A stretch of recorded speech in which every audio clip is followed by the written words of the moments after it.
来了，放炮！方面的水准听得到。来了。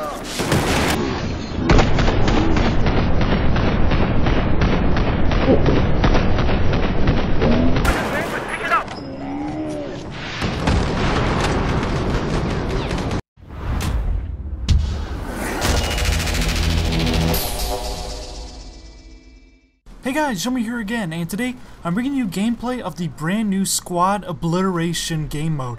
This is a pretty competitive feeling game mode with a smaller player count, and it's very intense. Sometimes it comes off as a little bit too team deathmatchy for me, but every once in a while it was really intense and really enjoyable. So I just wanted to talk about what I felt about this new game mode and what kind of longevity I think it's going to have. Well, initially the first time I was looking for a game on this game mode, I couldn't come across any servers. There were 2 servers and they were completely full with at least 5 people in queue, and that was not something that I was going to wait for. So I was like, is this all this offering? Because they have this whole blown out squad obliteration mission for the community and they only have 2 servers for it. Well, thankfully later I went back to it and there were 5 servers available, and I found a good one with 32 player count, but there were only 20 players in it, and less is definitely more whenever you're talking about squad obliteration, because you're practically on the team deathmatch maps just with objectives put in them, and you're playing obliteration instead of team deathmatch. So smaller numbers is definitely better. It's not going to turn into this massive gaggle fuck like in 64 player team deathmatch, which apparently there's no unit cap that you can have on this game mode, so there are probably going to be 64 player squad obliteration servers at some point, good god. But it was a lot more fun, like within 10 to 20 players in the game. I can see Squad Obliteration as being another attempt at DICE trying to make Battlefield 4 a competitive game, which it has definitely not been, especially since release. They've released that Squad Rush in Battlefield 3, and that was an attempt at competitive scene, and that didn't really do all well. And then now they're trying Squad Obliteration after already a competitive obliteration game mode.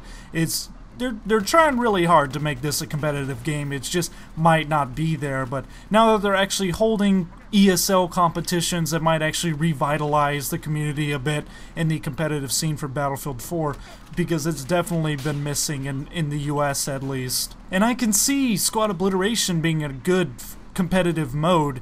It's just if Battlefield 4 can manage to handle a competitive scene, then Squad Obliteration is going to work out just fine. As a conventional public game mode, it was very fun as well. But then you also have to mention that Squad Obliteration is one of those game modes where if you have a team that does not PTFO, you are absolutely fucked, because the enemy team is going to be on top of the objectives almost every single time unless you really catch them off guard. I mean, they fixed the thing where you don't see the guy with the bomb 100% of the time anymore. It refreshes every 5 seconds or so, or maybe if he's just spotted.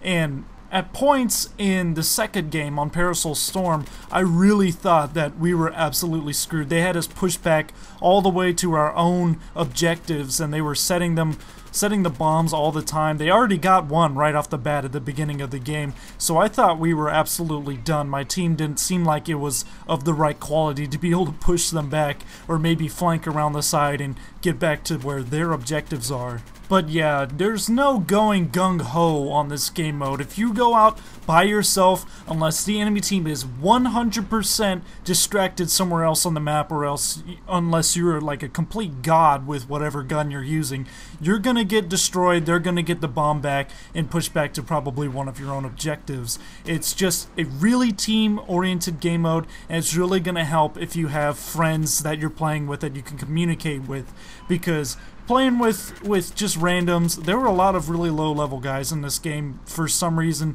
and it's just like it's extremely aggravating because it feels like they have absolutely no idea what they're doing. Just beware, if you have high blood pressure, this game mode is definitely not going to help you out very much. Now on to the game that you're watching on Parasol Storm. This was a particularly stressful round for me. The entire first half of the round, our team was getting absolutely raped. They had already gotten one of our objectives, and they were pushed up onto one of our other ones. That left side was absolutely crazy. It was completely open. We could not push the bomb up the left side, but our guys kept trying, so the enemy team kept getting the bomb back, and it was much easier for them to walk up to our objective because it seemed like they were much more coordinated, or they just had players that knew what they were doing. I was doing my best to just hold them off. I was communicating with my squad, and then I put in chat some tactics that I thought would help out, such as if we get the bomb, don't push up the left side, push right and try to go up the center, because at least that would take some of the pressure off the left side. And eventually it did work. We were able to push up the left side and take the objective. And this was in part due to my team actually pushing the bomb to the right, and then the enemy team following us over to the right side. But then the enemy that picked up the bomb after our bomb carrier got killed took it back across to our left side, and then he got killed, and he was actually only about 15 feet away from where their objective was, so we were able to get a quick plant in, and that was all that was needed to let us save the game. In this point in the game, I actually started freaking out whenever the bomb carrier started moving across to the left side, because I saw on the minimap that we didn't have any teammates over there, so I sprint over. I'm like telling my squad that the bomb carrier is getting away, so I'm sprinting across. We finally managed to kill him, and then one of my squad mates ends up picking up the bomb, and I rush over to the objective, and then I turn around and see that he's not actually running towards the objective that was right next to him. I guess he was taking what I said earlier in the match a little bit too literally, where I said don't go on the left side, but at that point I was like, just put it in the left side, because we're already here. We don't want to risk losing it again. So he ends up planting the bomb, and we managed to put up a pretty good defense as more of my teammates end up showing up. I took down as many guys as I could, but eventually I was killed. But thankfully the next life I managed to find a quick spawn right next to the bomb, so I managed to jump in there and kill the guy who was defusing it right then and there, and the bomb of course exploded because he just got there in time to defuse it.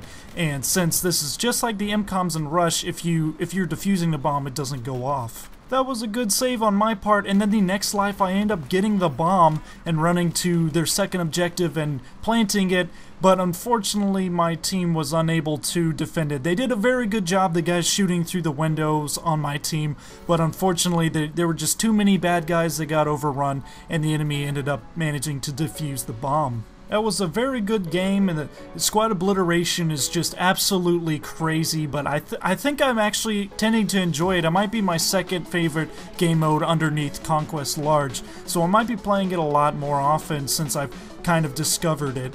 So that's just my thoughts and experiences on this brand new game mode. I hope you guys go out and try it out yourselves. You might enjoy it yourselves. So if you guys like this, make sure you hit the like and subscribe button. And this is Yummy. Goodbye and good hunting.